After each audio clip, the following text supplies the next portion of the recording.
যদি আপনাকে উদাহরণ দিই, নিজের এই হাতটাকে দেখুন, 5টা আঙুল রয়েছে। কোনো একটা বস্তুকে নিজের একটা আঙুল দ্বারা তুলে ধরার চেষ্টা করে দেখুন, বড়ই কষ্ট হবে। তখন আপনি বুঝতে পারবেন যখন এই 5টি আঙুল একত্রিত হয় তখন কোনো কাজ কতটা সহজ হতে পারে। এটাই হলো শক্তি, একতার। সব থেকে ভালো উদাহরণ যদি আপনাকে দিই তাহলে বাঁশি। এই বাঁশি থেকে অত্যন্ত মধুর সুর নির্গত হয় যা সবার মন প্রসন্ন করে দেয়। এই কথা সত্যি, কিন্তু এই বাঁশি আমি একটা বা দুটো আঙুল দিয়ে বাজাতে পারবো না।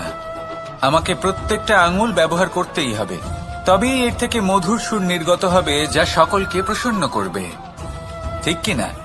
ঠিক এইভাবেই যদি আপনি চান যে আপনার জীবনরূপী বাঁশি থেকেও মধুর সুর নির্গত হোক বা সবার মনকে প্রসন্ন করে তুলুক, তাহলে আপনাকেও